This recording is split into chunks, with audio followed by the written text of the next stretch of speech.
नहीं, जिस तरह से बंगाल का चुनाव मैं देख रहा हूँ कि जिस तरह से हिंसात्मक रूप लेता जा रहा है, ये दुर्भाग्यपूर्ण है। मैं समझता हूँ कि लोकतंत्र की खूबसूरती है कि वहाँ आपसी वातावरण बिल्कुल शांति का बना रहना चाहिए था।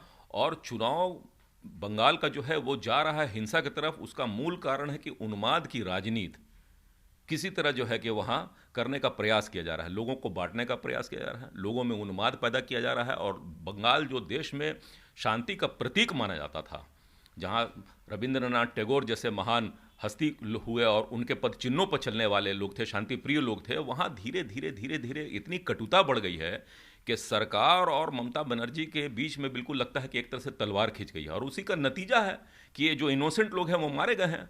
हम उसकी निंदा करते हैं, खेद प्रकट करते हैं, जो लोग मारे गए हैं उनके प्रति हमारी संवेदना है।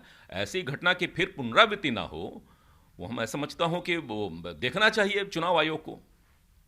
बंगाल में पीएम मोदी ने कहा कि टीएमसी की राजनीति जो है हिंसा और पोल धांधली मेन समस्या है, केंद्रीय बल नहीं है।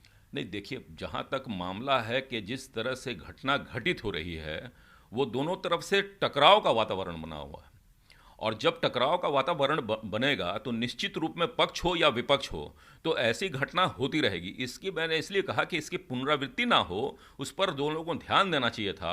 और जो मुद्दा इश्यूज जो है बंगाल कि बंगाल फिर कैसे प्रगति के पथ पर खड़ा हो, कैसे उन्नति हो, जो बंद पड़े कल कारखाने हो कैसे फिर से विस्थापित हो, उन बातों की चर्चा होनी चाहिए थी चुनाव में। इन बातों की चर्चा ना हो करके वहाँ चुनाव में जो चर्चा हो रही है वो आपस में टकराव की हो रही है। यही बड़ा एक कारण है वहाँ पर हिंसात्मक रूप से जो चुनाव हो रहे हैं उसमें मुद्दा जो बन रहा है वहाँ का। भाजपा ने एक ऑडियो क्लिप जारी किया है प्रशांत किशोर का। उसमें वो क्लब हाउस ऑडियो के तहत पत्रकारों से बात कर रहे थे, उसका ऑडियो वायरल हुआ। उसमें कहा है कि बीजेपी बंगाल में जीत रही है और एंटी कमेंसी टीएमसी को, ममता बनर्जी को। देखिए, ये चुनाव के पूर्व इस तरह की बातें सफोलॉजिस्ट करते हैं। और आपने अक्सर देखा होगा कि डिबेट में ऐसी चर्चाएं हो रही है और अमित शाह जी ने भी वादा किया है कि जो अब तक के चुनाव हुए हैं उनमें 60 और 65 सीट उनको आ रही है। तो इस तरह की चर्चाएं होती हैं।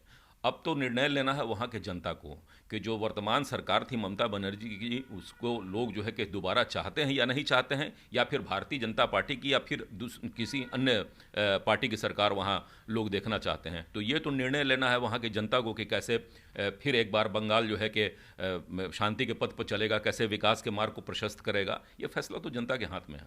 सोनिया गांधी ने वैक्सीन शॉर्टेज को लेकर के केंद्र पर हमला बोला और कहा है कि केंद्र के मिसमैनेज के चलते कोविड-19 की सिचुएशन बदतर हुई है। नहीं, आदरणीय सोनिया जी ने जो वैक्सीन के बारे में चर्चा की है कमी होने की, आदरणीय राहुल गांधी जी ने भी कहा है, ये सचमुच में चिंता का विषय है।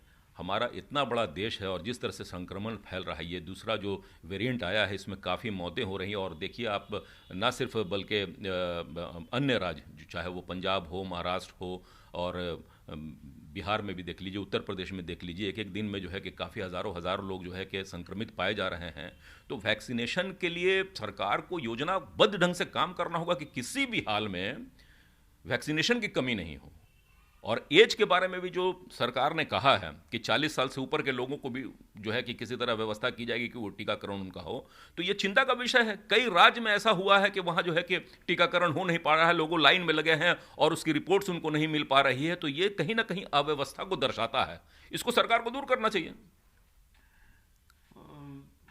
केंद्रीय कृषि मंत्री नरेंद्र सिंह तोमर ने कोरोना के सेकेंड वेव को देखते हुए किसानों को से आग्रह किया है कि किसानों को कोविड-19 प्रोटोकॉल का पालन करना चाहिए और अपना विरोध जो है, प्रदर्शन जो है, स्थगित करना चाहिए। भाई, ये बात तो जो है उन पर भी लागू होगा कि भारतीय जनता पार्टी किस तरह से चुनाव में प्रोटोकॉल तोड़ रही है। कोविड के काल में जिस तरह से मास्क के बिना लगाए हुए जो है कि वहाँ हमेशा घूम रहे हैं बंगाल में, और जिस तरह से रैलियाँ हो रही है, क्या दर्शाता है? तो दोहरी मापदंड तो नहीं चलेगी।